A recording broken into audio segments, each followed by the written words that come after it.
Using these two documents as a kind of a brief window, I suppose, into Latin America and Cuba specifically before Fidel Castro takes power. Can I see the hands of the people that worked on the sheets? Okay, so well, anyone want to start off in terms of just looking at what that document tells you about Batista's Cuba? Just to kind of kick off a general discussion on that. He said it was very poor when Batista left and cleaned out the treasury. So now it'd be even, less able to take care of things. Okay, and so that tells you maybe a little bit of something about Batista himself, right? Not too flat. They're very unequal. They talk about racial discrimination and the land disbursement between the people. Oh, yeah, Che talks a lot about that. Now that Batista's gone, we need to implement a land reform program because, yes, our society is wildly unequal in terms of wealth discrepancies. Okay, so he does give you that economic analysis of what Cuba looks like. What else? That was interesting. He said, he says it's not a class revolution, but it's a liberation movement. Is that just a change in terms of the times? We hear a lot of the liberation movements that they had. Is that a reaction to, so it doesn't sound so communistic? Well, I think at this point you could say Che Guevara was certainly an ardent communist. I think what he's saying there, though, he's trying to emphasize that the grievances against Batista are not solely class-based. It's not isolated antagonism in opposition to Batista, but actually, very, very broad-based. But yeah, that's a good point in terms of kind of fudging the rhetoric there. Okay. Class has a lot to do with it, though, because if you think about the inequities that Che Guevara is outlining in Cuba, if you have a lot of very, very poor peasants, sugar workers, service workers in Havana, running the casinos, working in department stores, that kind of thing, and then a few wealthy, very wealthy Cubans, then they both kind of come together, I suppose you could say, too. How about, yes, Conrad? There seems to be a recognition of the potential of a counter-revolution being supported from within, with reactionary forces within, also supported by the United States. Okay, yeah, so Batista, yeah, precisely. You know that, I think in addition then, that Batista was supported by the United States. And that would be, you got to be careful with primary documents, but yeah, that would be very, very important and very accurate, I think. Now, if you wanted to play devil's advocate, you could say, well, Che might be right about all that, but if you have an unequal society with an American-backed leader, why not just let him go? I mean, maybe he could fix things.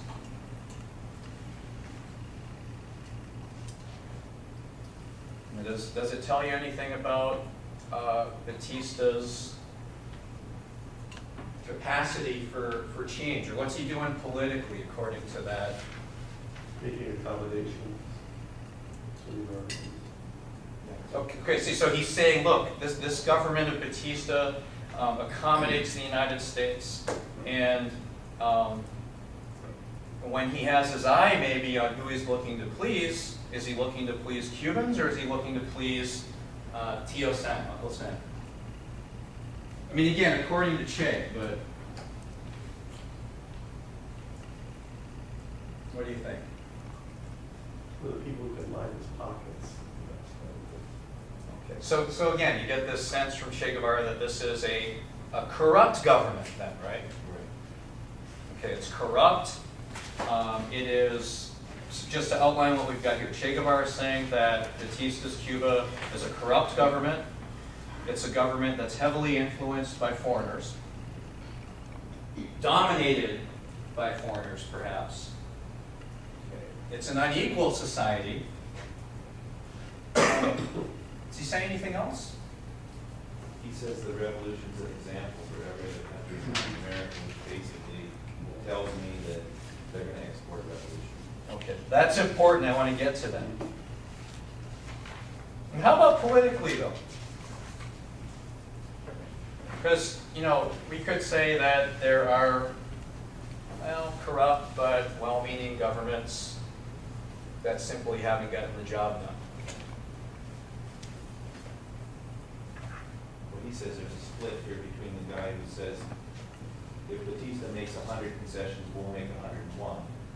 Which basically, to me, is, okay, we'll please the Americans, and he's saying, no, we won't do that, and I think that's where we'll split away. We want Landers. And how he gets he said there's a change in his group from urban to peasant, when the peasants take over the revolution. Okay, sure. But what I'm getting at is, if you were to describe Fulgencio Batista, what word would you use? Leader, president. Well, what adjectives could you use to describe him according to Che? Corrupt. All right, corrupt we've got, so that's very important. Dictator, precisely. You know, he talks about the murder of Frank Pice. Okay, he talks a little bit about persecution. He's a dictator. Now, think about all that wrapped up into one ball of descriptive analysis with Che Guevara. Okay, I mean, you could walk away from that and say, well, look, this guy is a Cuban revolutionary. He's been fighting him in the Sierra Maestra for some time. Of course he's going to say that. It's just a bunch of leftist bullshit. Okay, be that what it's been. Let's kick over to the people that read what I would argue would be something far away from a leftist critique of Batista's Cuba. Okay, in this document here, where Secretary of State Christian Herter, okay, an educated, very conservative New England Brahmin type, okay, elite white diplomat, is writing to President Eisenhower about the situation in Cuba. So I'd say if you apply that same question, think about what the document tells you about Batista's Cuba from a far different perspective that I don't think you could say in any way was Marxist or leftist or whatever. What's her saying about conditions in Batista's Cuba? Yeah, Bob? He says Batista has to go, that he doesn't have the confidence and support of the people. He's oppressive. And they have to find a peaceful way to convince him to leave office. They don't have confidence in Fidel Castro to replace him, so they want to see some kind of a peaceful transition that will replace a corrupt government with somebody that will have the support and confidence of the Cuban people. Okay, sure. So he offers a number of things in there. He identifies some problems with Batista, and then he said, as far as solutions go, and then he goes on from there. But in terms of his analysis of Batista, does it depart all that much from what Che Guevara was saying? Not too much. So you can imagine this weird scenario of, say, Che Guevara having a beer with Christian Herter in Washington or something. They would depart on many things, but their analysis of Batista would not all be that far off in terms of, well, what has he actually done? Okay.